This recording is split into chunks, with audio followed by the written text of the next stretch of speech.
Ladies and gentlemen, it is time for a special treat. This one we did not expect to be able to cast. Pacific.Emaxx versus iZONE, your second semifinal for the GEST IDC September edition. iZONE still hanging on there, man. Still in this tournament, and the first place team from last month could still do it again. It could be their second in a row. They've been one of the most consistent teams in the GEST month in and month out, constantly getting things done, setting up opportunities, going deep in the tournament, placing second quite a few times. They finally broke through the wall. Can they do it again here? We'll find out soon enough. I am LD of DotaCommentaries.com. Joining me, of course, is the illustrious gods. We're a bit of the ways through the draft. The big ban that sticks out for me here is a very early Wisp ban. But gods, how you doing, buddy? I'm doing great. Wisp ban indeed. And I guess, the Wisp Ricky we saw SVRES using, teams starting to start fearing the Wisp plus some kind of DPS hero. Whether it's a Ricky, a Chaos Knight, some kind of hero that can combo with it. They don't want to verse it. Pacific.Emaxx, a team who've won the GST as well, won it twice in fact, so both these teams want to replicate that feat. The winner of this match will be going up against the team we just saw win, which is Pacific Palette, a team who has not won GST IDC. They've had some decent results, I think getting a second place one month, but they've never won it here, so if we're going to have a new champion, it's going to be them. Both these two teams want to have a repeat title, and right now, Rubik the first pick. It's a hero we've seen a lot of today. Hasn't quite reached too many bans, but has been getting first and second pick time and time again. And here we go. Finally, we got our hands on an Invoker. Last game went unbanned and unpicked, but he's on the board now. An Invoker can be very potent, especially against Earthshaker. If you ever cold snap him, good luck ever getting a fissure off. Constantly stunned, interrupted. This hero very good to deal with him. Very strong in the laning phase. A Wex or Exhort builds, both viable, both could be effective. They have a Rubik that's a decent setup for Sunstrikes. Not amazing just yet. Here's another hero, quite squishy, that Cold Snap can punish. It's the Weaver, but the makings of a tri-lane for Pacific.Emaxx. The Weaver, the Earthshaker. Now they just need the +1. Whatever that support's going to be, this tri-lane, it's going to be potent. Yeah, this Weaver, we saw Dreams use it, Jules, we've seen Jules play as well as LA. They've used it twice, actually, throughout this GST IDC that we've casted, and it's had some great success. Invoker, though, in the hands, I imagine, probably of Joven for iZONE, maybe one of their stand-ins. They are playing with Nando, who used to play with Mineski, I'm being told, so we may see him on that Invoker as well, but Joven, it's one of his sort of signature heroes, this Invoker, so I'd be surprised if he's not playing it. Whoever's playing it now look at the setup. If you want to go Sunstrike, I'm really thinking it's a viable game for it. Squishy heroes with the Queen of Pain and the Weaver. You still get access to Cold Snap. You can push with the Forge Spirits if you want to go for 4 into Quaffs, 4 into Exhort. And it just gives you such a strong early game. And I feel against heroes like Weaver and Queen of Pain, you know Weaver wants to dive. Oh, this is the tri-lane. We see it now. Earthshaker, Aged Apparition, Weaver. But you want to try and dive towers. You want to be aggressive. That's why you run this tri-lane. A lot of killing potential there, but you're probably going to be low, and the difference maker could be that Invoker. I want to point out Shadow Fiend was banned here. Pretty interesting ban coming out from iZONE, who've run it earlier in the tournament, and their final pick is going to be an anti-mage. So they want to go at least mid-game, probably late game. Speaking of heroes that are great in the mid to late game, it's the Darkseer. Pretty fast conclusion of the draft. Gods, what do you make of these two lineups? Well, I feel, there's a lot of AoE potential from both drafts, in fact. You've got the ES, Queen of Pain, combo that with the Darkseer. You've got such a great team fight. You can turtle it out as well. You haven't got the best late game, whereas I guess the Invoker Anti-Mage, does offer a lot more late game potential for iZONE, but Pacific.Emaxx are going to want to control the mid game. And it's not something that's that easy to do when you've got all these combo breaker heroes like Puck, Invoker as well as Sand King. They've got some nice AoE disables. Invoker can go for the sort of the Chaos Meteor Deafening Blast in the mid game, transition out of the Exhort Sunstrike build, and it's going to be both teams with a lot of potential with their drafts. I feel the Weaver pick is going to be very, very squishy though. Yeah, he feels really squishy, especially to me that Invoker, and it is going to be Exhort. I just showed that already, picking up that orb. Lots of stats. The standard Exhort build, I will introduce all the players, since gods might not be able to can't control the camera at the moment, but Name going to be handling the Earthshaker, placing a ward down immediately in that bottom lane. Don going to be, Don going to be handling that Ancient Apparition. That's the tri-lane with the Weaver, who's being played by Hug. Biabus, I think I got it right. Playing the Queen of Pain, going solo mid. really the flashiest and most explosive player for this Emaxx lineup. And the offlane is going to be a hero we see all the time in the European scene. Not too much, really. Although this tournament, we've seen him a bit more than at least I expected to. That'll be handled by Chen. Meanwhile, for the Scourge squad, it's going to be iZONE SK handling the SK. How appropriate, I might add. It's going to be Tech playing the Rubik. And then Anti-Mage handled by 19. It is going to be Joven on the Invoker, so a signature hero for that player, and really, to me, the signature player for this team as well. Then the offlane, that'll be a Puck. Although it's not an offlane Puck, he's going to go and farm his jungle. He's going to head right here to this cheeky spot in between these two fences and farm immediately. But middle lane, first blood onto Joven, probably coming out. Wow, they get him immediately. Just caught that one. I was trying to be cute. I was trying to show where the Puck was going to farm. But it looks like it was a fissure into a cold feet. And just the right clicks coming out from Biobus. This is what you have to do against Invoker Gods. You don't want to let him just have the 1v1 matchup in lane. He's squishy. He's easily picked off early on. It gets a lot harder later. But now they get a quick kill on him and a first blood going their way. That's a big start for Pacific. Especially in Exort Invoker. Exort Invoker, I mean, you want to get that good start. I mean, whether you're a Quaswex or Exort, you do. But, I mean, Exort especially, I feel, can struggle. The good news is, I mean, they have a Puck who immediately swings in, at least while they wait for the Invoker to come back to lane. So they're not wasting the XP and a bit of farm at mid lane, but it's still fantastic stuff at Emaxx. And then the supports rotate towards bottom. It's not something you often see, that early level 1 gank on mid lane, but it caught Joven by surprise, that's for sure. Yeah, it definitely did. And I think now we're going to see Puck looking to farm in the Ancients. Maybe they're worried about another gank. He's kind of lurking here in the wings. Puck isn't going to do a whole lot to shut down a gank, but a couple auto attacks, the orb, sometimes that's all you need. So it's not a good start for Invoker, but nonetheless, I think he'll be okay. 3-0 already on the CS. The problem is going to be that Biobus already has his bottle and his Crow. If he wants to go for them, yet the Courier sending out his null talisman bottle, and he's still got 100 gold. Such a fast start. And let's think about what can this Queen of Pain do in the mid game. There's a Rubik quite squishy, Sand King pretty squishy, even Anti-Mage early on. The magic damage can hurt, so I think this has a lot of potential. And this could be trouble. The bottle is here. This could be a big turnaround. The orb is going to hit, but I think we're going to see a blink into a scream. We are, and a kill onto 10. Puck is not equipped for this. He's really not the right hero to be trading blows like this, especially not against such an early bottle. Another kill, and if Biobus wasn't already having a good start, he definitely is now. Yeah, Biobus, I mean, fantastic start at mid lane, and I love the early null talisman. It just gives him some nice, cheap, cost-effective stats, more damage, more HP, and it's really paying off. And this is going to, I mean, it allows him, he can continue being more aggressive on Invoker. Invoker's a hero you don't normally want to bottle Crow with. He may anyways, just for the HP regen and survivability, which he's going to need against his Queen of Pain, who's had such a fantastic start. There's so many squishy heroes on this team. Weaver diving bottom lane though, Puck is going to orb away, but they give chase, the Fissure connects, this will be a kill, almost for sure, yes it is, the Bugs connect. And the middle lane, the pressure is relentless. Talk about knowing how to take advantage of a lead. Invoker is dead to one more scream. And it looks like the other guy will take care of the saves. Perfect. I can just cast. Man, I love it. But, yeah, I mean, one more blink into the scream, Invoker is dead. Normally, I would say Invoker doesn't necessarily win this matchup, but he at least breaks even. But with this kind of start, you know, the other thing is Invoker, there's not really a bottle Crow option for him. He can get a bottle, but there's nothing to spam. Oh, top lane. Darkseer gets thrown back in. Burrow Strike a little premature there, I gotta say. I don't think they're gonna find the kill. Sunstrike connects.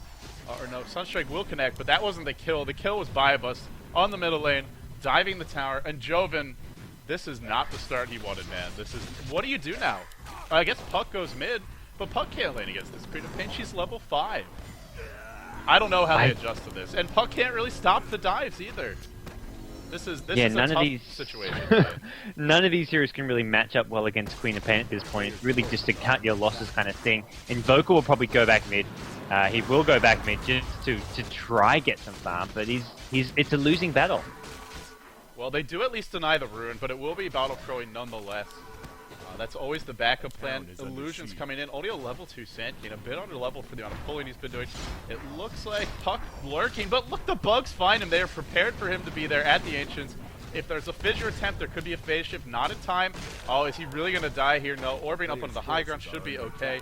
No aftershock. The Cold Feet canceling out the salve. Not able to phase shift out of that in time. He's not going to go down, but being forced to burn a salve, being driven off the lane. Meanwhile, Hug destroys the tower.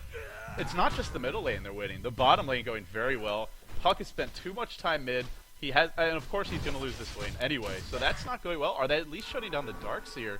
8-0, not much CS, but he is level 4, he's bottle crowing. Anti-Mage free farm, I don't think we're going to see a double Rain of Health start for this Anti-Mage. I'd be surprised if we did.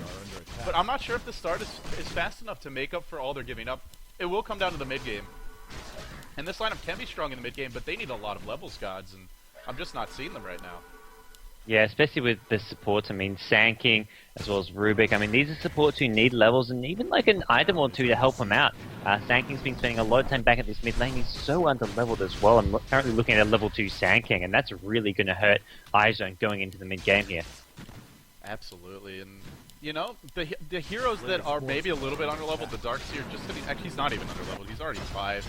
The Tri-Lane, it's level 3, Ancient Apparition level 4, Earthshaker level 5. Weaver, they're all getting something. And now, you know, like you mentioned, it's 2 heroes mid. Sand King does nothing here. If he walks into stun, the Burrow Strike is too short range. You can try and Cold Snap, maybe even hit your Burrow Strike, but that's really it. You're not getting a kill, not until Invoker has some more points into his orbs. He's too under-leveled at this point. Does he even have boots? Does he at least have that coming out? Looks like Bottle and maybe boots both coming to him. That would be pretty good, getting those 2 items up. But the pressure on bottom lane, they're keeping this up. Is Hug really? No, it looks like he's going for a Vitality booster at the side shop. Or maybe a Perseverance? No, it is a Perseverance. Just going for that Lincoln Spear right away. Quick laning regen, and if they're not ganking him, he's just going to farm here unimpeded all game. Yeah, and this bottom tier 2 tower's been taking a lot of damage. I mean, it's just getting chipped away, and it will probably go down soon if they want to stick with this tri-lane at bottom. So things are looking pretty bad for iZONE. They're dropping towers, they're losing out on farm. Puck's going to try hold it up as long as possible, but it seems like it's a matter of time, and Queen of Pain rotating towards top lane. This could spell danger for someone. Oh, I wasn't even watching. You saw the mini-map. I was watching the gank in bottom. You don't normally see Exort Invoker walk to a lane to gank, but yeah, Biobus, another kill coming out for him. Exort Invoker goes bottom, and nothing for him to kill. He still doesn't have his boots. Those were actually the Sand King. All Joven has is a bottle right now. This is about as bad a start as you can get, and Invoker is really not the best comeback hero. A hero like Queen of Pain, a Puck, can have a bad start and come back from it. Invoker, not so much. He's not particularly mobile. He doesn't have many escape mechanisms, especially with the Exort build. I'm not sure how you come back from this start.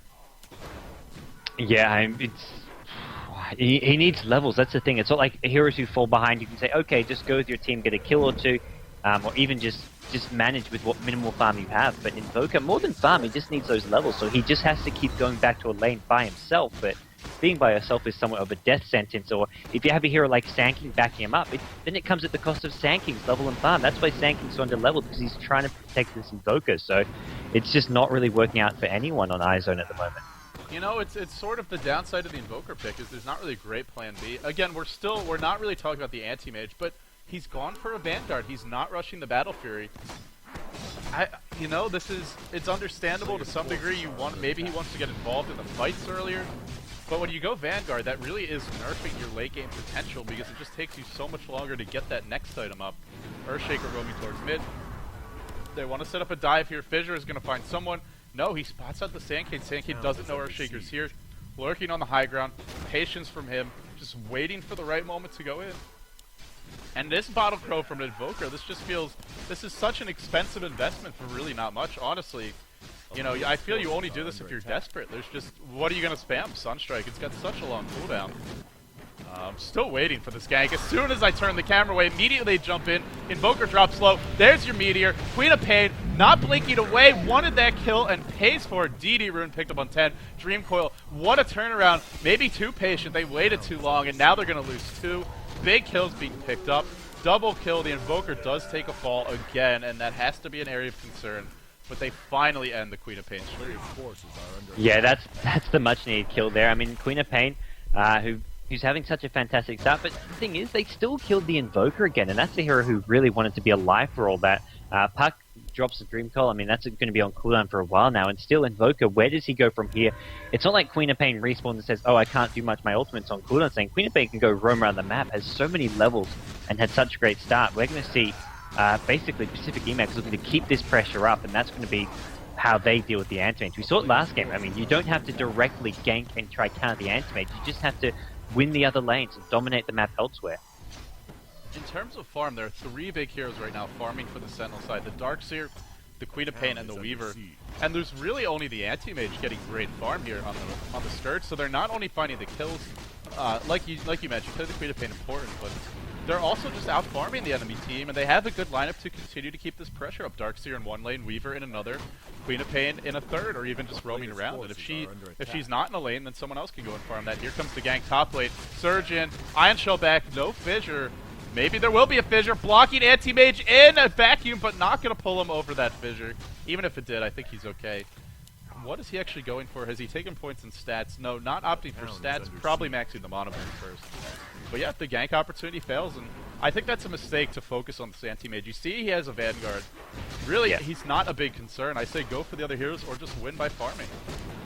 Yeah, ganking the Anti-Mage is a waste of time, especially when he goes for this Vanguard. Maybe if you bring 3 or 4 heroes, but even then, you invest a lot into just killing him. It's not worth doing it unless you're going to kill the Anti-Mage and then follow it up with a tower or 2. So they need to just make sure they prioritize actual stuff they can get, which is going to be kills on heroes like the Invoker, which they've done time and time again. And just farming, like you say, out-farm them elsewhere.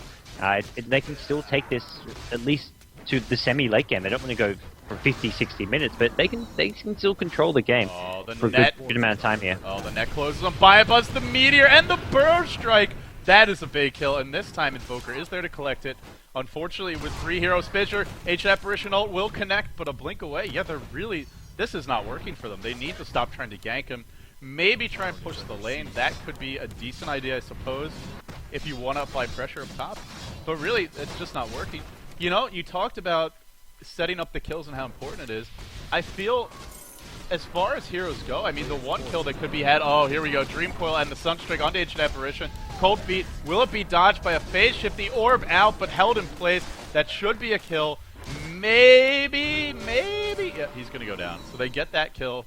Not really a great trade. A Puck who's having a decent game, I have to say. For support Ancient Apparition, probably not worth it. Yeah, it's not the best of trades for them. And this is some a couple kills going the way. For both teams, well, trading kills, and I've got to say, I mean, that's okay. iZONE, they got the Invoker up to level 8 now. He hasn't got much in terms of items, so he just needs whatever levels he can get. And then he can contribute to those team fights that happen just using the Chaos Meteor, Deafening Blast combo. We've already seen some high damage Chaos Meteors, so a few more of those. And the Anti-Mage, I mean, he's always going to be coming into play sooner or later. You want it to happen as soon as possible, though. It just, the Vanguard, you know, oh, he's going back for Battle Fury now. The other thing that seems silly about it is even though he's got the Vanguard, he's not standing there with the creep wave. He's afraid of the Ion Shell. He just doesn't want to take all that damage. You get Vanguard to just dominate your lane. Or maybe to go for a lot of kills, but he's not doing either. Meanwhile, middle lane, big dive. Biobus wants to go here. The ult flies through, the Fissure to snipe off the kill. And Ancient Apparition ult, I believe, connected. But back to the top lane where it's Anti-Mage finally going to blink in, dodging past the Ion Shell, just trying to get something accomplished. He's still farming quite well, 59 and 20, but not quite as well as you'd hope. I feel you want a little bit more for, you know, the problem is when you're up against Darkseer, you're always under your tower. It just makes it a little bit harder, even for these pros, to get all the last hits they want. Yeah, it's a high-pressure game as well. I mean, being here, this is a place in the Grand Finals, and right now it's Emaxx who've done it twice. They're looking to be in a slightly better position, up by 8 kills to 4, and they're looking to extend that. I mean, get some more towers, just keep the pressure up.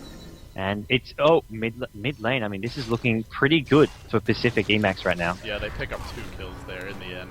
Ancient Apparition does take a fall. Just a lot of kills coming out. This is a lineup that has that kill potential. It just seems like they have exactly the right heroes in the right positions every time there's an engagement, with a few minor mistakes. But now they're also going to get the tier 2 bottom. And the map control extends. Weaver misses the last hit, but he's up to a Linken's now. 13-minute Linken's. It's not going to be that Santino farm with the Midas Linken's Boots of Travel at 20 minutes. But this is fine, man. He'll definitely take it. He'll be okay with this level of farm. This is still fantastic. With the bottom lane getting pushed in, though, this maybe opens up a window for iZONE to have someone who really needs levels, really needs farm sit here. I think the Puck or the Sand King, one of these heroes has got to get the Blink Dagger ASAP. Blink in can be so powerful, especially on the Puck. If he's able to blink in and drop the silence, that can get you kills all the time. On the Queen of Pain, maybe, yeah, she's pretty tanky, but, you know, the other heroes are still fairly squishy. But Pacific, unrelenting, now they get the tower top. Anti-Mage blinks in, not able to deny it. I don't think they're killing this Anti-Mage. Vacuumed in, the Ion Shell, maybe I'm wrong, and the Fissure, is he really going to go down? He blinks away, but the bugs are there. They actually catch him out. Vacuumed into a Fissure. The range of this team, tower is denied mid. Meanwhile, a small victory, but it feels most of the big victories are going the way of Pacific. Yeah, it really is. Pacific, everything. I mean, killing the Anti-Mage is just absolutely huge at this point. He's the one hero that can really bring it back for iZONE. And we're just seeing, I mean, Tier 1 mid tower as well. It's just a lot of momentum that's going to just keep on going their way. And that just allows them to keep being more and more aggressive, get those next key items up, and really just tighten the noose around iZONE's neck. Oh, they got another kill on this Invoker. I hesitate to even look at how many times he's died, but you know it's a lot. Sand King drops as well. And the Rubik, in a matter of seconds, 3 more heroes fall. And it's just relentless. We just had a save. They want another. Like you said, it's a high-stakes game. And they're just, you know, if you're going to find 3 kills every couple of seconds, I guess you got to save every couple of seconds. Oh, yeah. I mean, when it's such an important scenario, I mean, you get ahead like this, you want to make sure that nothing does happen out of control. And, well, I mean, tower after tower dropping. They may want to go for Roshan soon as well. And, yeah, it's not looking good for iZONE. I mean, they're not completely out of this. You can never be completely out of it when you've got an Anti-Mage. And what a great turtling team they've got with the Sand King, the Rubik, the Puck. Like you say, they need those Blink Daggers up. They need at least one. Probably going to be the Puck, who must be a bit closer. Sand King is playing as support. I think he was pretty poor when I last checked, but they need a Blink Dagger up. They need some form of initiation.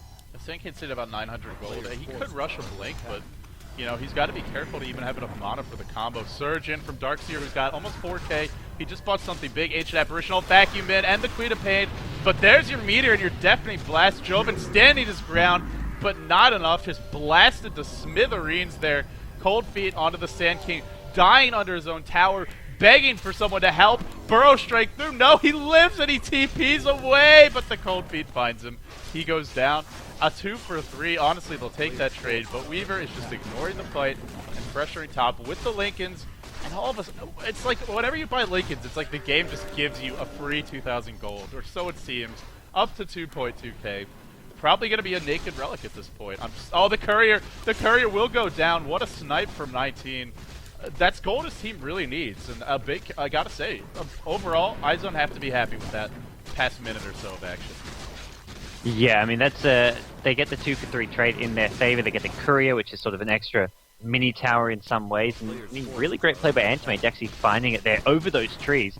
And we'll see them. I mean, it buys them time. I mean, not only is it a slightly advantageous trade, but buying Anti-Mage time to get his next big items up, get closer and closer to that Battle Fury, and just stall this game. They need to take it late, because Anti-Mage with this Vanguard and Battle Fury, it slows down that Mantle, slows down those later items. That's why getting Vanguard hasn't been the preferred option for a lot of players as of late, especially in Dota 2.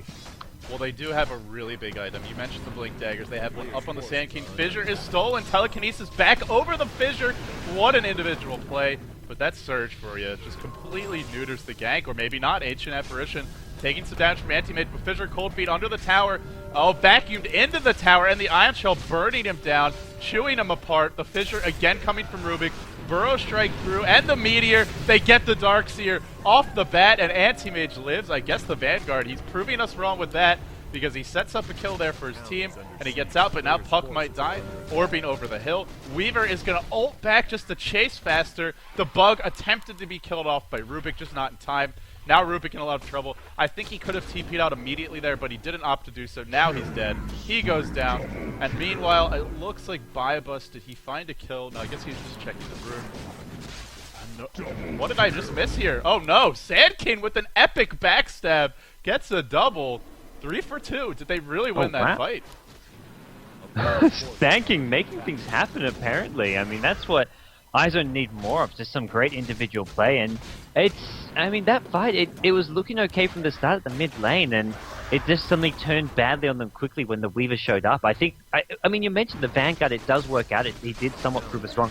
I don't mind the Vanguard, I just don't like the transition to a Battle Fury. I think some of the teams who've had success with Vanguard Anti-Mage, they play him more as a frontline tank, and then they rely on their sort of semi-carries to do damage. I mean, Anti-Mage can sit in the front with the Vanguard, Manta Style, and the Vlads, but the Battle Fury is an item you need to get up as fast as possible. So it's interesting, different ways you can play him, but right now he's got a tough order to carry this game against such farm semi-carry heroes over on the Pacific.Emaxx side. Yeah, I'm really glad you made that point. That's a great way to put it. It's not a bad item. It's just you get it to be aggressive. You get it to be in the front lines.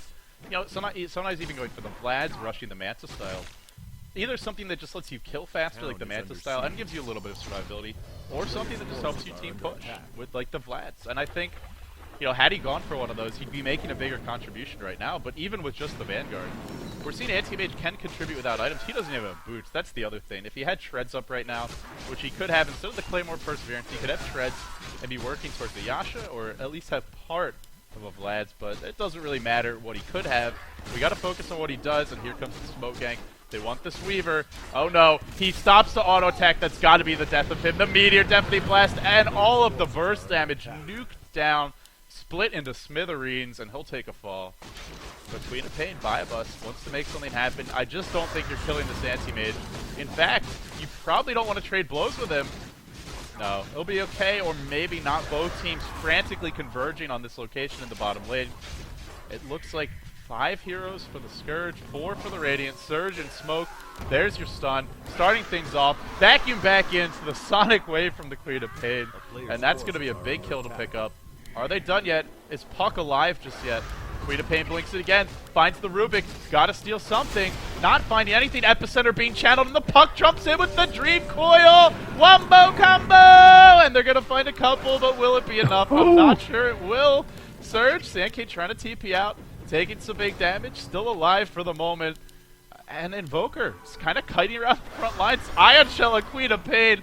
God, this is cheeky. The Ion Shell is off. What an insane team fight from both teams. I mean, the Wombo combo, as you say, comes in. They don't kill quite enough, I feel, with it, but it's still, I mean, it's iZONE. They're stalling. They're getting more and more time to catch up, claw their way back in, and this great wall of iZONE.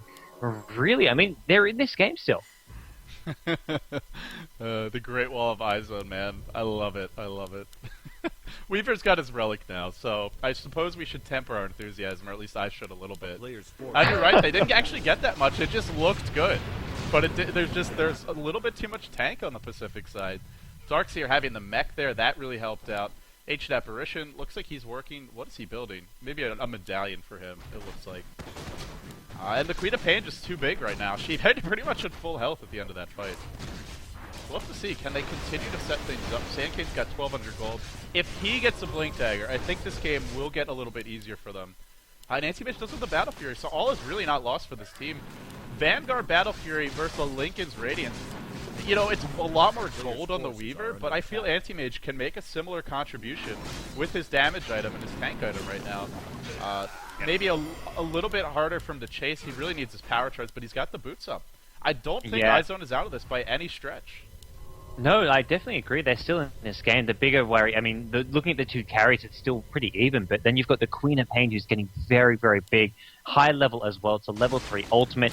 It looks like Lincoln's almost an Ag Scepter. And then you've got the AoE combo with the Darkseer Vacuum plus Wall. Wall is a nice little spell to have against an Anti-Mage late game, especially the more farm he gets. Yeah, you're absolutely right about that. They smoke up bottom. Oh, this could be difficult mid. He blinks back. Are they going to be able to catch him? No. The smoke mid happening simultaneously. Anti-Mage really wants to defend this tower. It looks like they're going to go for a big wraparound towards the mid lane, but I think they're going to get here too late. Is there a glyph? I don't think there's enough time, even if there is. Will he get the tower tonight? No, he's just going to run away. They sweep in from the backside. The bug has to be killed off. It will, but maybe not in time. Anti-Mage dropping low. Even though he lives, that means any ambitions about wrapping around are done because he's too low to contribute to the fight. So they lose the tier 2. They're now out of all their outer towers. And do they even stop now on the side of Pacific? Do they just continue to push? Queen of Pain looking for a kill here. The Dream Coil, Deafening Blast, and Meteor. Again, that combo, but Sandkin is the one they want to catch. They do catch him, Rubik steals Fissure, but it looks to be too late. Queen of Pain just cleaning up here, and now Puck is running away, but the Ancient Apparition finds him. That is another kill. That's 3 dead, and the Weaver and the Queen of Pain, the 2 big damage dealers, are still alive and kicking. Fighting without this Anti-Mage seems very greedy to me, and they've certainly paid for it there. Yeah, they got punished, and now, I mean, they may find themselves, I mean, getting their tier 3 towers chipped away at. I mean, they don't want to lose their axe at this point in the game. Anti-Mage, he needs to get more farm, needs to get more items up. He can try to stall them as much as possible. Anti-Mage with a big Mono Void, but it's not enough. In fact, he's gonna pay for it with his life. His insolence heavily punished, and they still have 4 heroes alive. That's 4 dead. Anti-Mage probably needs to buy back, or this Rax is gonna fall. Sorry to cut you off there, gods, but that's okay. You know, we're kills happening all over the place. Time. You're in real time, man. I'm just a second behind. I'm just watching this Anti-Mage go down now, and like you say, big mistake from him. Overextending. He's trying to do all he can to stall this, but they're going to pay for this dearly. Looks like they may, in fact, even lose a Rax for it. No, they actually defend. I'm surprised as well as you are. As I'm sure you will be, that they didn't get it. But, you know, they don't in the end. Queen of Pain Aghanim's up. Weaver with the Radiance. It still is that next level of items. In spite of the fact they don't get Rax, what's stopping them from just going high ground now? Sand King's still no Blink. In fact, he's farther away than he was a couple of minutes ago. Puck has his Blink, but whenever you have a Puck with a Blink, the question is always, is there enough follow-up? Invoker's got a Blink too. The Swarm is stolen by Rubik. That could be decent follow-up, but it's just sort of thrown out there casually. Anti-Mage spurts out top. He rushes to try and farm this, but Weaver's going to be there. Weaver's probably going to drive him back in a few moments. Goes in immediately with the right clicks. Trading blows. I'm not sure. No, Anti-Mage is going to just walk away in the end. And TP out, so... Is this just where you tighten the noose? I mean, it feels like this lineup can do exactly that. Just farm all the lanes. Anti-Mage can't really kill anyone by himself, and nobody else can leave the base. Or so it seems. Yeah. I mean, a bit surprised they didn't go for the tier 3 tower, or even at least chip away at the rack there earlier on. But I mean, it's like you say, they can just tighten the noose. They can just play this slow and steady, farm out the lanes, and no one can leave the base apart from the anti-mage. The rest of the heroes are kind of stuck there, turtling it up. And I mean, sure, they've got a nice initiation combo with the Sand King and the Puck, but if Emaxx is just off farming away in the lanes, they're just going to get further and further ahead. Roshan's still an option as well. Hasn't been touched by either team, so we may see the Weaver going for that one fairly soon. Even the Queen of Pain could do with that, and they're just going to look to get that even bigger item up. They're not farmed enough. They've decided they just want to keep on farming. Darkseer as well, a hero who can maybe... Queen of Pain gets caught. I think they might be able to kill her. She has the Lincolns. I guess it was on cooldown. The Burrow Strike does connect. No Mono Void drops, so she just blinks away. And that's what we've sort of been hinting at, is she just can't... They can't really find any easy kills. With them, the Lincoln Spheres can be very detrimental to your team if you don't get them quickly, if you're forced into 5v5s, but when you're split farming like this, and you're ahead, they just can't kill you, and then it becomes... It's one of these items, it's amazing when you're ahead. It does almost nothing for you when you're behind, but when you're ahead like this, it's really working wonders. Yeah, a lot of it did sort of fall out of fashion, but I mean, the Pinoy team showing how it can be very, very useful. I mean, not just this game, past games. Oh, he's silenced and he goes down. The Lincoln Sphere not going to help him there, and now they look towards the Earthshaker. He's Cold Snap. I think this is the first Cold Snap of the game. You are just not casting any spells as Earthshaker when that hits you. Now they catch the Ancient Apparition. This is looking like a big win for iZONE. Is there a split push? Queen of Pain pushes in bottom and then walks mid. Now it's going to have to back off. They find two. And still, we're sort of talking... Well, I've sort of been talking like Pacific has a big lead and maybe is poised to take this game. And I still think they are. But they haven't breached Rex yet. They can't get overconfident. They can't get caught out. Because eventually, I do believe Anti-Mage will outcarry a Weaver. Just so much better in terms of doing immediate damage and finding kills quickly. And there are other heroes to back. You talked about the Darkseer, a great way to counter him, but they have some good team fight of their own. I really think, there's still a shot for iZONE. They're definitely on the back foot. 2 kills is not enough, but it's a great start.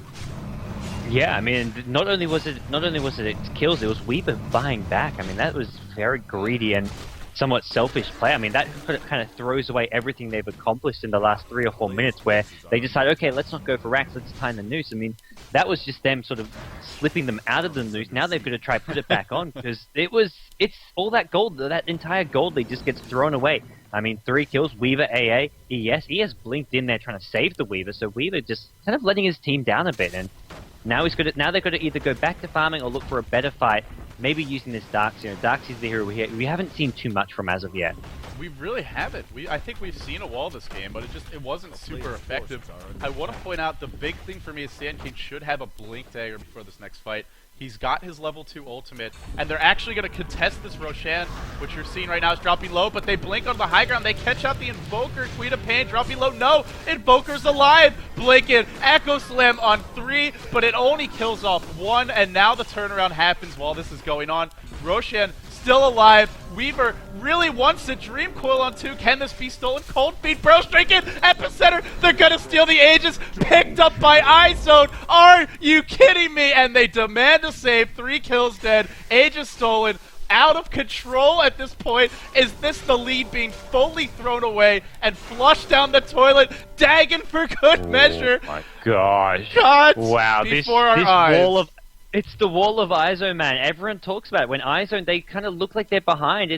It's not even entirely turtling. It's just choosing the exact right fights and just catching your opponents by surprise. And holy crap, what a fight. iZONE, Dota. It's just, they're here to stay, man. They want to get into that grand finals. I'm in disbelief. You know, I talked about them having the potential, but the timing there was absolutely unbelievable. The blink into an epicenter. Oh, I gotta say, some sloppy play from this Sentinel squad, but mostly it's just iZONE played incredibly well from a bad position. They're fighting around the pit against the Darks here. Normally, that's a disaster. That's a disaster waiting to happen, but I mean, right now, is it safe to say iZONE has the lead? It's starting to feel like they do. Aegis now in the anti-mage. And that's going to be a Manta style soon. Ultimate Orb and Yasha recipe up.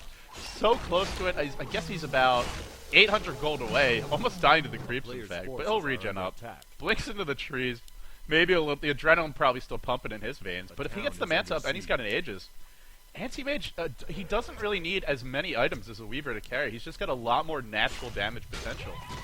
Yeah, and the fights like that really spark his farm as well. I mean, getting kills as well as then you go farming, and the entire time the opponent's team aren't really accomplishing much. You get a tower to follow it up as well. And yeah, Anti-Mage's looking good. It's going to be Manta up very soon. And I mean, here on out, iZONE, they're just going to keep looking for those nice initiations, avoid the Dark Tier combo. And yeah, man, that's more of that. It's looking really good. Sandkane, off of that fight, he went from 13 to 15, and he's getting close to a level 3 epicenter. This is the other thing that I really am wondering about for Pacific. They have a mech on the Darks here. They do have a pipe now. I don't think they had it in that fight. Maybe they did and I just didn't see it, but it certainly didn't connect on the full team, and you know, they didn't get that death ball that they were hoping for. Now they're going to try for it, but this push, if it was maybe possible or even easy earlier, honestly, it just got a whole lot harder. The Blink Dagger's up, the Anti-Mage with a Yasha and Ultimate Orb, 200 gold. Wants that Manta style before this fight. I don't think they're going to give him time to farm it. I mean, maybe this is just where, can he sell anything? Is there? No, there's really nothing he can sell. He's going to farm one neutral camp. He's so damn close. Manta style. Oh, God, he's 50 gold away, but they're breaching high ground. The tier 3 under siege. Does he have a TP scroll? He doesn't. He's got to hoof it back to base. Top lane getting pushed out. The glyph is forced. Pretty early glyph, but telekinesis blinking from the Invoker, definitely blasting the meteor, and the puck. Dream Coil catching him out, but maybe not quite enough. Where's that damn Manta style? It's just delivered. And now I think if they try to fight with the Manta up on Anti-Mage, the Dream Coil was forced, but there's still the epicenter. That's the big team fight ability. And oh, Sandkane waiting in the wings, but I think he's going to be spotted by this Darkseer. No, just gets away. Oh, man. That was close.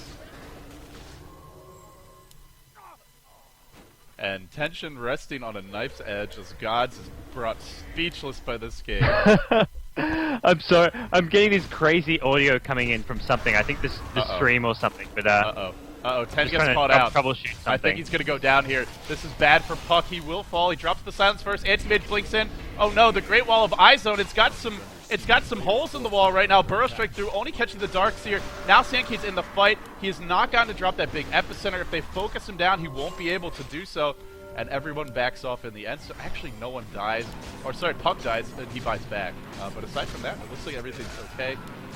And he's got, let's see, is that a level 1 Dagon? It is. Now they're going to start to work. They're not leaving mid. They don't want to give up on this push. But I just, you know, I feel like it's a matter of time before that epicenter comes through. I don't think the cooldown was used just yet. Players' forces are Let me see if I can check. Yeah. No, his ultimate's up. So they still have that epicenter as long as it's up. I just don't really know if they can push into this. And now, if you back off mid, this is what Anti-Mage does. He split pushes top with the Battle Fury, the Manta. This is going to be easy pressure for him and force them back. I think they wanted to, if they'd gotten that Aegis, that would have given them the opportunity to be a lot more sort of risky and dangerous with these pushes, but without it, it gives iZONE a lot of control. Oh, Rubik steals Sakuchi, and I think he's going to live, almost dying. He is. Great individual play, and I love playing Rubik when I'm up against Weaver. Look at this position SK has found himself in. I think he's too far away to actually make a contribution, but he can burrow straight down to the low ground. Oh, the Deathly Blast and the meter. Anti-Mage jumps in. Remember, he's got the Aegis, and there's your Cold Snap. Epicenter connects pretty well. Not the Epicenter we saw last fight, but this time there's a much stronger Anti-Mage, and it looks like that Great Wall has been repaired. It's been fortified up, and now the chase going down the middle lane, barreling down the lane, I think it's safe to say. Could even go into darks here, but not choosing to do so just yet. Rubik with Sakuchi, such good chasing potential. Telekinesis might find a couple kills. It looks like there's a buyback from the Queen of Pain. Uh-oh. Remember, Epicenter is down now. Vacuum in. Fissure 2. Sandcage trapped, but Burrow strikes over the Fissure. Fissure stolen back by Rubik. Drops another one. Crisscrossing. Now Rubik's got to steal Sakuchi. If he doesn't, he's dead. Will he be able to steal it? Oh, Saren Kane Burrow Strike can turn this around. No, Rubik's going to be okay. And the chase continues. Queen of Pain diving really deep for this Fissure. Again, well, I guess if you're not going to steal Sakuchi, Fissure's the other good way to avoid the fight. Glyph is down. They got to get right back and defend this. They have to run the fountain. Buy salves if you can. It's just everything has to be thrown immediately towards these heroes. Anti-Mage comes in, blink, and the silence of the Queen of Pain. Oh no. Cold Snap. Are they going to be able to get the kill? They finally find an opening. They pick off the Rubik. But it's not the most important here. Echo Slam catching out, Vacuum as well, and the Ghost Scepter. But Anti-Mage has not been dealt with yet. He's still in the thick of the fight, doing a lot of damage here. Queen of Pain with the silence. Remember, Aegis is still up 2. Still have not gotten rid of that. This fight, absolutely crazy. I want gods to talk, guys, but there's just no time for it because the fight will not end. Puck running for his life, phase shifting now. The Rax taking big damage. I think they're finally going to do it. Although Epicenter might have cooled down by now. Salving up, this is really smart play, but they get the Rax Dream Coil, only catching out the Weaver. Sentry Ward gets dropped. Weaver dropping low. Weaver going down. I don't think he bought back, so I think he still has it to work with. Where's that Mana Void? Where's that Mana Void? No Mana Void. Oh, I guess it's on cooldown. That's unfortunate, but now they want the Queen of Pain. Drops the ult. Manta's out. Anti-Mage lives. Mega kill for him, and they lose Rax, but Queen of Pain buyback is on cooldown for 80 seconds. And guys, they just might be able to push back down mid, at least get a couple of tier 2s, and get all the creeps on the enemy side of the map.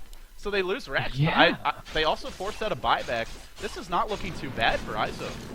I mean, they lose Rax, but I still think the trade was all right. I mean, that's at this point in the game, that's a manageable trade. I mean, they can hold the lane at mid with an Anti-Mage this farmed, and I mean, Anti-Mage just getting the right heroes at the right time. I mean, killing the Queen of Pain in the first onslaught, the next onslaught comes, he's ready to fight again. He's still got an Aegis at this point in the game. He's going to have another big item, and he's in the right position where he wants to be in terms of farm and items, and what a great hold from iZONE. I mean, I say hold, they did lose Rax, but it's still, they're looking to bring a huge fight to this game. They're not out of this by any means, and this is still anyone's game. And they still have the Aegis on the Anti-Mage. That's the other big thing.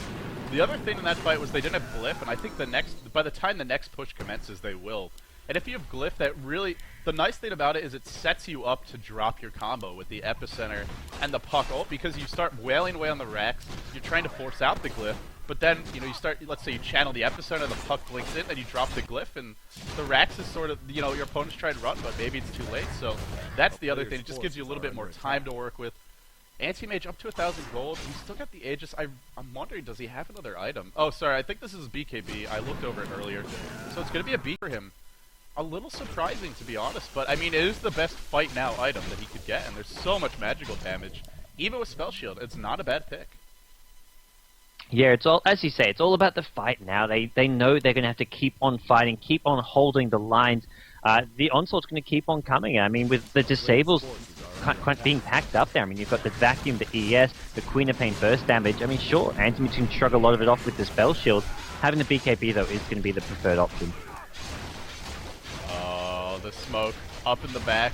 Anti-Mage, they gotta know he's not alone. They gotta know there's 5 heroes here. And it looks like they do. They're just going to forfeit to tier 2. It's so hard to fight behind this tower. And if you start having to run, you're probably getting wiped just because you're a little bit too far away from your base. But they catch out Sand King. Cold Snap, or excuse me, Cold Chilling Touch. I can't get the names of the damn abilities right. But either way, it doesn't matter. The Ancient Apparition thing that holds you in place if you don't move, but he gets away in the end. God damn it. I never forget ability names anymore, but this time I do. Either way, it's all gravy. They escape, they get the tower, and the chase going back the other way, and I don't think they're going to find anyone. Yeah, I mean, the blink out from Sand King just in time to dodge all that, and yeah, it's every little game they can get without giving anything up is just great. I mean, when you've got an Anti-Mage, that's all you want to do. Anti-Mage. No, he's able to blink away. I think he got out of there in time, but the Queen of Pain ult. Instead, they're going to catch Invoker. Uh-oh. Invoker takes the fall. Anti-Mage actually lived there absolutely fine, had his BKB, forces out the buyback from Invoker. And that's big, because Anti-Mage is strong, but this lineup can kite him. So if Invoker is dead, if those other big semi-carries are dead, even the supports, if one or two of them goes down, Anti-Mage can't do this alone, and now it's Rubik who's getting caught out. But in comes Puck. Will there be a silence? There will. Dream Coil available, blink and surge away. The Queen of Pain will be a-okay, but Anti-Mage comes in, head full of steam. Colt, and he's running, he's trying to survive, but Fissure and Colt beat Mantis on out of it. BKB is forced, he's still slowed. He's just not able to get in range to do the damage, and now in comes Sand King.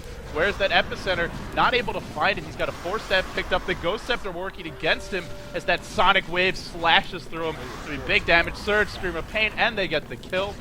2 heroes dead. It's the Rubik, it's the Sand King. And if Sand King doesn't have buyback, this may be a second lane of Rax. That Great Wall may finally fall. Although Weaver is not with them. Weaver is farming top. Vitality Booster and Treads picked up on him now. Anti-Mage in the thick of the fight. Uh-oh, they catch Queen of Pain. As soon as you think this team is going to lose a fight, maybe lose the game, they just turn around. They find multiple kills. Now they want to go on Ancient Apparition. I'm eating my words all over the place. Earthshaker running away. Ancient Apparition goes down. They do have to defend. Weaver's pushing in top, but they're not ready to do that yet. They want these kills. Anti-Mage will finally TP back, but they don't really lose too much health in terms of the towers. Cold Snap onto the Darks here, not going to catch him out. Good lord, man! How do you break this team's back? I mean, they get 2 heroes. I mean, sure, it's just the 2 supports, the Rubik and the Sand King, but those are 2 key heroes. I mean, Sand King with the AoE disable, the AoE damage. Rubik, I mean, Fable's useful at this point in the game still for sort of slowing down pushes with the minus damage, deals damage as well, and I mean, any spell you can steal can always work in your favor, so in theory that should be a great scenario to get another Rax, but they just go flying in, KO the Queen of Pain, and from there on out, it's iZONE just who are in control, I mean, as far as at least inside their own base. They're not going to lose a Rax once they picked off that Queen of Pain. Oh god, they're trying to sneak a fast one in. They're going Feroce. Anti-Mage can solo this with all the regen. It's going to take them a decent amount of time, but Mono Burn just helps you so much against Feroce. It gets longer and it gets harder, and that sounded really inappropriate. It sounded better before I actually uttered those words, but it does get a lot harder once the mana is gone. This will take longer. Ancient Apparition ult and Fissure both connect. That's going to end this Roshan attempt, as well as the top lane pushing in. The creep equilibrium is going to force them back sooner or later. I don't know. This time around, there is a pipe, there is a mech. I'm not sure that big epicenter will be as effective. To me, iZONE, it's not going to be nearly as easy to win a Roshan fight as it was last time around. Yeah, I mean, last time around it wasn't easy. It took a bit of luck, good timing, but this time around, I think Pacific.Emaxx will be a bit more prepared for it. They've also got much greater item progression. They want to get that map control going as well, see anything coming in, catch any shenanigans, and having that mid melee rack down as well just gives them such greater map control, and they can see stuff coming a lot more. The lane's going to be pushing out more, so it does make it harder to contest Roshan. Anti-Mage pushing in that middle lane, maybe going to head back into the pit, but Weaver just really being a nuisance right now. Hug. And with the Lincoln Sphere, normally if you just see a Weaver farming, like, oh, Anti-Mage really chasing for this. The Dream Coil in, Fissure catches 2. Not dodged by the phase shift. Echo Slam, they want to go on Puck, but he Yule Scepters after the phase shift. Is probably going to escape. Sand King jumps in, not able to find the epicenter, and I don't think he's going to, but Weaver wants to go toe-to-toe with this Anti-Mage and with the bugs chewing through his armor. He's a lot easier to kill off. Earthshaker, 2 more right-clicks. They bring him down. Now Anti-Mage runs back the other way. He is just a marathon man in this game. running laps around the enemy team. Epicenter catches out Ancient Apparition. Puck's still alive, and this is where Puck is just such a pain in the butt because you can't kill him. He phase shifts, he Yule Scepters, and right as I say you can't kill him, of course, he dies. Bottom lane is pushing in. Middle lane is pushing in. They might have to back. Anti-Mage lurking in the high ground. Oh, they catch Queen of Pain. What a nice decision there. And I think they're going to get this kill. No, they're not. The blink in, the chase. This is a mistake. Yes, no, it's not. Yes, it is.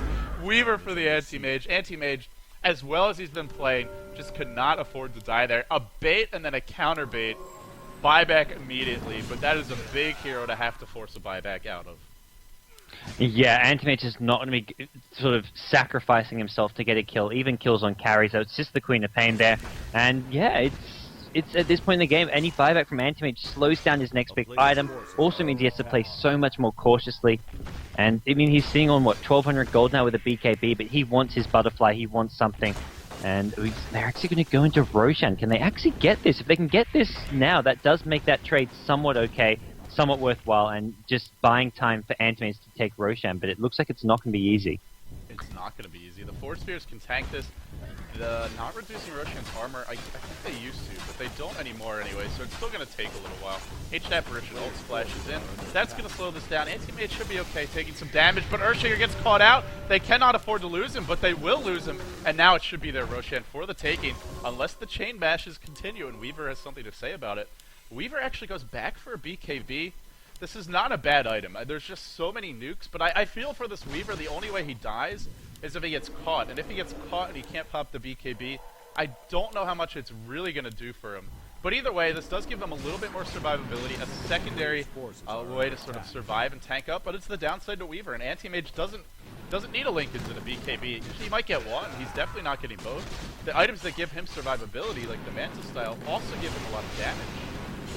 Yeah, and his next big item could be the Butterfly, which gives him both survivability and damage as well. It's probably going to be either that or the Heart of Tarask, and I mean, both big items. And iZONE, with this Anti-Mage, I mean, this is anyone's game. They've got another Aegis on him. His next big item, the problem is he doesn't have the inventory slot for it. He's going to have to sell his Vanguard, so he's going to be a bit squishier. But at this point in the game, I mean, he's got plenty of HP even without a Vanguard, so if he wants to go for Butterfly, he still can and still be fairly tanky. You know, I'd love to see a Vlad. This is normally where you'd love for support to have a Vlad's, but these fights are just so chaotic. Even if a support gets one, A, they have to live, which is not going to be easy, and B, you know, they've got to stay near him, which is going to be hard as well when the fights are so crazy.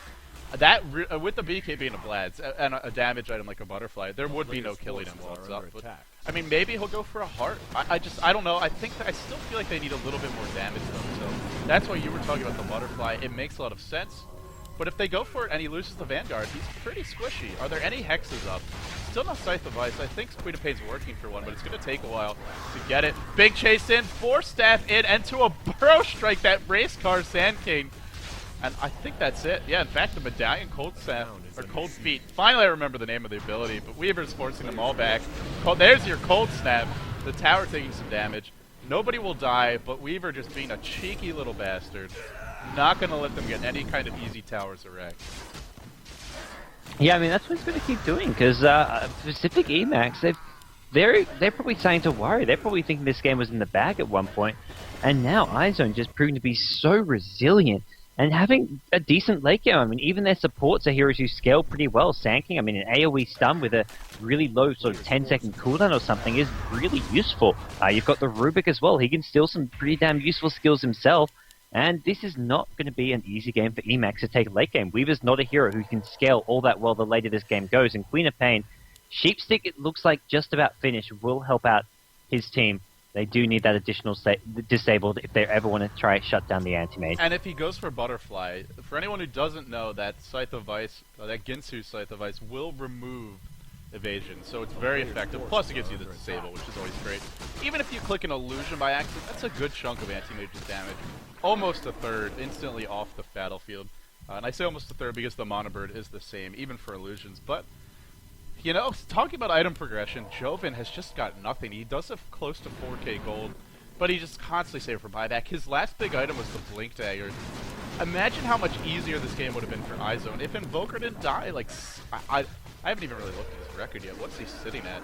4 and 9, but still 17 assists. He's still having a big impact. Imagine if he didn't have such a bad start, this game would feel so easy. But unfortunately, he did have that bad start, so they're struggling a bit right now. Again, it's anybody's game. It really comes down to positioning, and it comes down to initiation. As the climactic, or potentially climactic team fight happens, the courier dies, and I missed that one. Maybe it was Sand King who picked it off. It was iZONE's courier, so I guess it was just, did it have anything big on it? Anti-Mage still has all his gold, Invoker has his. I don't think there was anything important on it. Yeah, not sure. Well, we'll see when it respawns, but for now, I mean, it's Emaxx, they're grouping up. They want to stay near this bottom lane and just... The good news is when they group up bottom lane, even if they don't go for it, they're forcing Anti-Mage to be there defending. Sandkey gets caught, but I think he's going to be okay. Sandstorm into the blink. He should be able to escape. No, they're still chasing. Burrow striking at TP now. Sight device is on cooldown. The ult is on cooldown. Fisher just missing.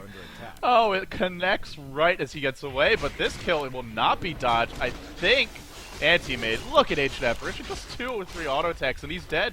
Now Anti-Mage, even Weaver having more gold and just a bigger inventory, doesn't want to fight this AM. The illusions do too much.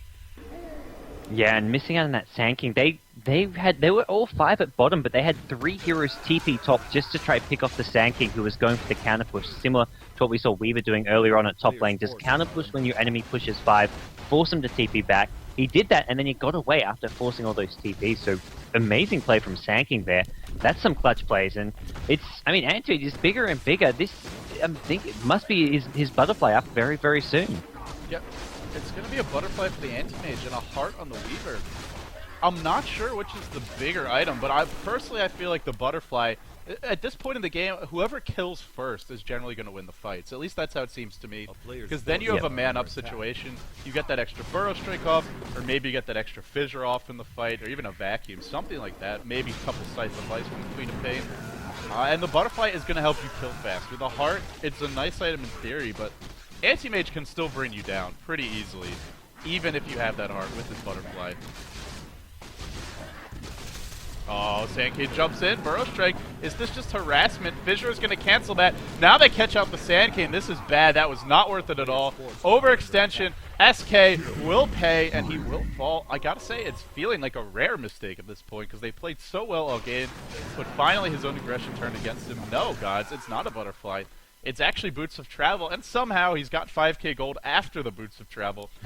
Still has the Aegis, and now he can split push really effectively. If they win a fight, that's probably racked because of this, or it's at least multiple buybacks. Forced, he's going to push in top, but now he's got to go defend his base. They cannot lose a second set of racked. The TP's coming in.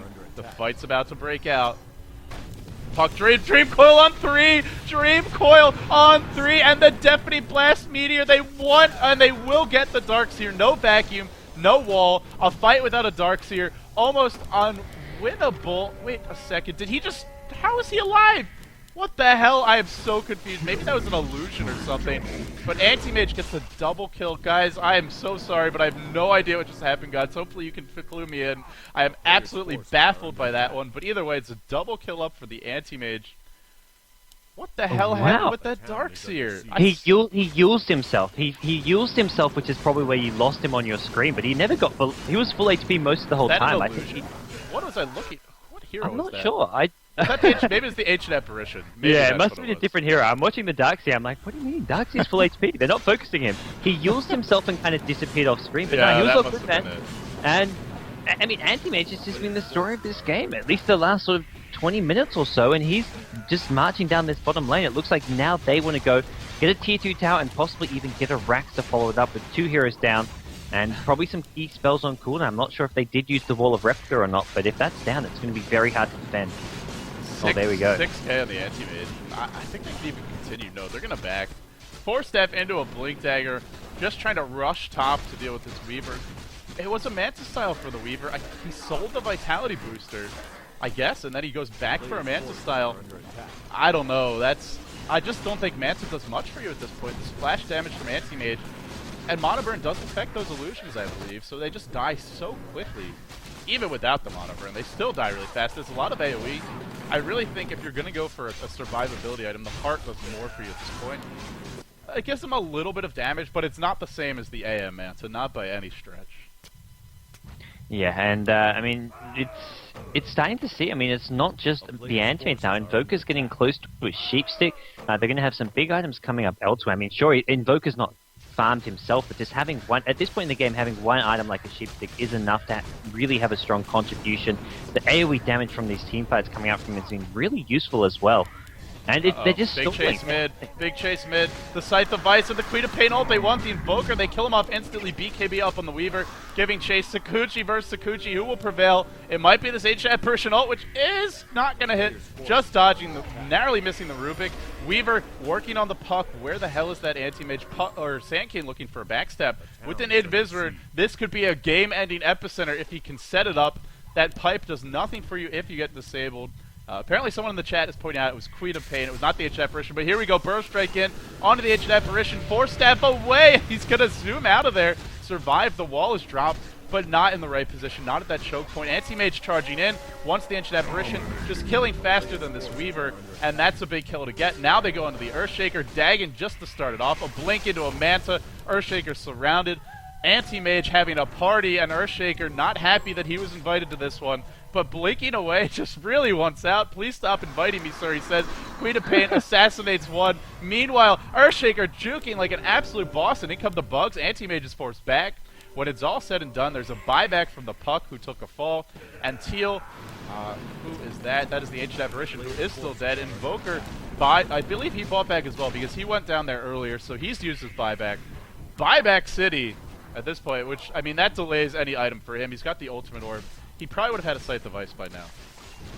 Yeah, the buyback's is going to, I mean, delay all these items and also make the game go a lot longer without this big item progression, but still great play from Earthshaker that fight, just juking like a boss, as he said, and that really, I mean, Anti-Mage's got sort of thrown on a bit of a loop there. He got chased after the ES for so long, and in the meantime, Queen of Pain got an opening to come back in. The problem is, Anti-Mage, I mean, he's getting massive. He's bought a heart, and he's still got like 4.5k gold on top of that.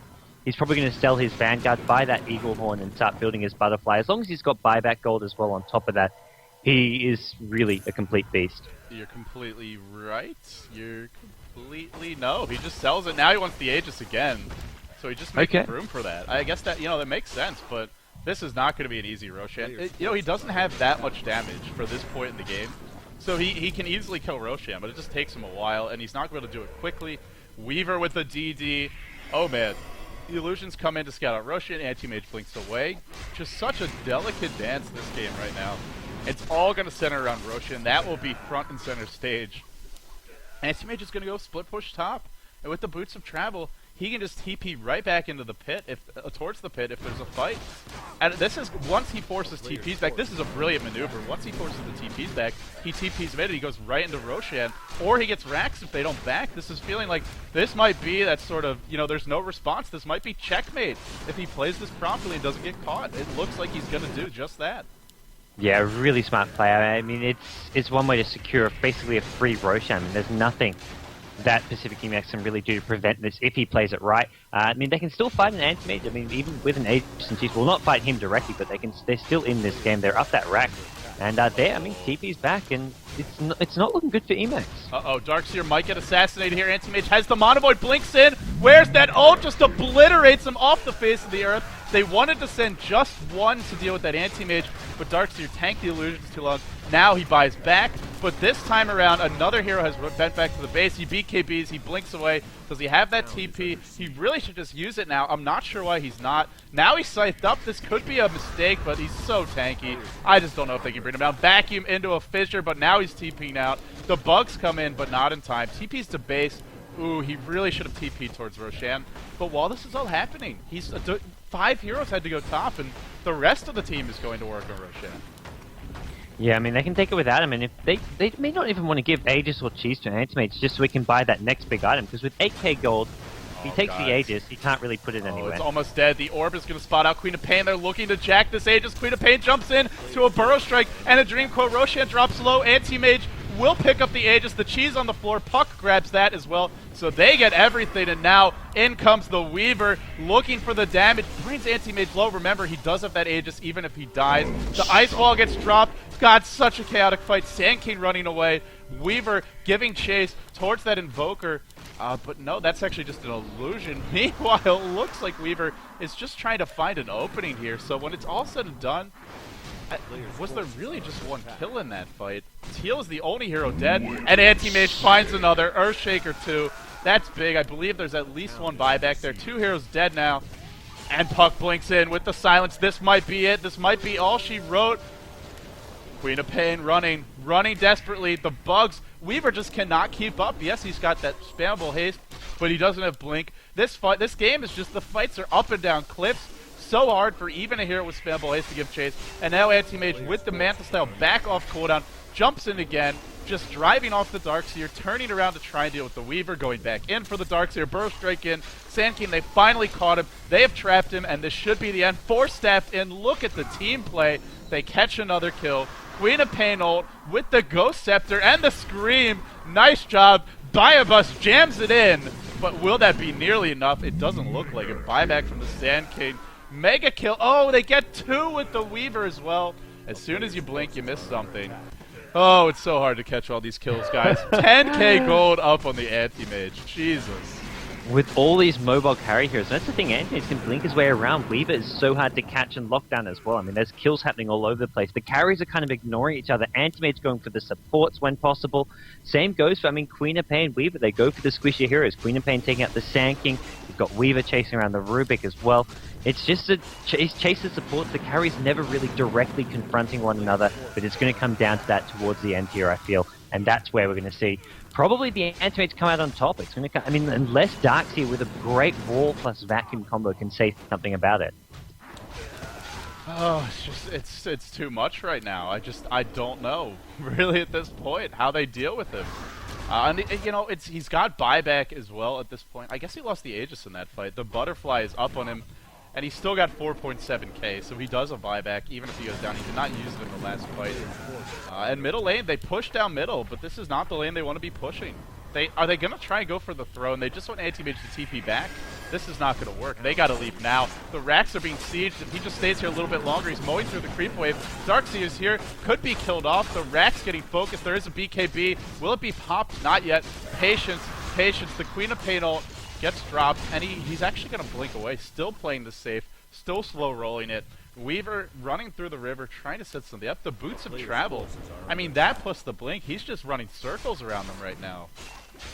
Yeah, it really is. It just baits out these spells. The sheep gets used, the Wall of Replica gets used, and yeah, Anti-Mage, he's no problem. He hasn't got an Aegis or Cheese, but he has got buyback, so he can afford to be this aggressive, this tricksy, just because if he does get caught out by a 5-man... Anti-Mage gets caught. Okay. Fissure, this is a big problem for him, and he just gets melted up. Immediate buyback, but now his team's fighting without him. He is really the only damage dealer. No, he's right back in the fight in a jiffy. Before you have time to say anything, Surge away. Ancient, oh no, he misses with the Mana Void. That is actually a massive source of damage for this team. Manta to dodge the Enchant Totem, but the Fissure still catches him. Earthshaker 4-step on the high ground. Nobody is dying yet. My god, can anybody stop him? He doesn't care about the heroes. Now he wants the racks. Weaver does care about the heroes, and he's doing work. While this is happening, Anti-Mage finds one. Now he's going back towards the racks, but no, he's got caught out again. If he dies, that's probably game because there is no buyback, there is no Aegis, there is no BKB, there's no Manta, there's no nothing, but they're going to ignore him. They've driven him off. Now they want Puck, but Puck, an ever-elusive creature, such a slippery little guy. They can't actually catch him. Anti-Mage is going to run away. Both teams dodging bullets there. I'm not sure about the decision to focus the racks. The glyph was used. It was forced. And maybe that's all he needs, because next time, if he's able to work on the racks, he can BKB and maybe just bring it down. And so many heroes surviving on like a couple hundred HP there. The Ancient Apparition, the Earthshaker as well. But Anti-Mage, like you say, he decided, okay, racks is why I want to focus on, forces out a glyph, but he doesn't really do enough damage. And initially he decided to fight, then he changed his mind. And I think it came down to wasting that Mana Void. It just was a big source of damage which they didn't have. You wanted to latch that onto someone like the Darkseer. You've seen him completely KO Darkseer before, or the Queen of Pain. But wasting it on an Ancient Separation, doing next to no damage, really hurt him. Just continuing the split push now. And the Illusions can do a lot of the work for him. So the Illusions push out one lane. He pushes the middle lane himself. At this point, I really it's not... Roshan is nice, but maybe you just try and wait for that buyback and avoid fights, because it's game over if he gets caught out and he doesn't have buyback. He's too much... He means way too much to this team. If we actually could see the gold chart or the gold distribution, he'd probably have, I don't know, 80 or 90, not 90%, but like at least 60 to 70% of his team's gold. And certainly like 90% of their damage in these fights. At this point, the pipe, the mech, all the nukers are not doing much. Weaver has managed to pick up a heart. Weaver's pretty much maxed out. Maybe you can replace the Lincoln Sphere. It doesn't do a whole lot for you. I think both teams, I mean, especially this Dire squad, just so many eggs in the anti-mage basket. And it seems like it's all up to him. So he's got to play this one perfectly right now. And I think with having that buyback, he's going to especially be waiting for the buyback to no longer be on cooldown before they want to fight. And he's got no spots for the Aegis, for the Cheese. It looks like they still have the Cheese sitting on that puck, but they can't really transfer it over to Antimage. His slots are full. He doesn't really want to drop any of those items. And as a result, it comes down to playing it perfectly. You can't rely on that fallback plan of having an Aegis. You can rely on a buyback, but only every 6 minutes or so. And it's going to be hard with just Anti-Mage. You know, we're almost at that point in the game where Anti-Mage, it's detrimental to his team to be farming anymore because he's already got buyback. Even Battle Fury, you know, maybe you can rebuy your BKB. Did he actually already do that? I think it's a 10-second cooldown, so I guess he did rebuy it. Yeah, that's where his gold went. So now 3,500 gold. Sells the BKB, rebuys it. But even the Battle Fury, you need that to deal with the push. This is how you clear waves really quickly. You can't just replace it. Yes, you know, something like an Abyssal Blade maybe will help you solo kill a little bit better. But the Battle Fury is how you keep the waves going your way. So it's not, there's no obvious item to replace. And the more gold he gets, buyback only costs so much. You don't really need 10k gold. There's nothing to buy. I mean, maybe a Divine Rapier could be an option, I suppose, but, you know, like you said, what do you replace? Yeah, I mean, the Battle Fury, I mean, even as a late game item, it's still so essential for clearing out creep waves quickly. He doesn't really want to sell it. Queen of Pain, BKB, but Anti-Mage doesn't care. Slicing and dicing, his BKB forced out. And remember, this is a 10-second one. Epicenter on the Weaver, but a counter Echo Slam, the Deafening Blast, Meteor just incinerating. 2 heroes dead instantly for the Dire. Has the back finally been broken? The will of this team. Can iZONE defend? Is the wall still here? Wicked sick. Hug finding another kill. He wants the Rubik too. That's probably it. Anti-Mage, as strong as he is, just can't do it alone, gods. In the end, 4 kills in a matter of seconds. What an epic defense. There were moments in this game where it really looked like iZONE's game to lose, but there's just no stopping this fight anymore. They can't do it. Anti-Mage cannot handle it alone unless he hits a Mana Void. No. Not looking like he's going to have one back in the fountain. And they fought so hard. They were in this game with a 50-50 shot at one point, I'd say, about 10 minutes ago. But a smart decision here or there by Emaxx, and they narrowly pulled out ahead, managed to find the pickoffs they needed. And that last fight, I mean, Queen of Pain got off the BKB, and from there on out, they didn't have the stun lock disabled. What a hell of a fight coming out from this iZONE team, though. He's trying. He wants so badly to win this game for his team.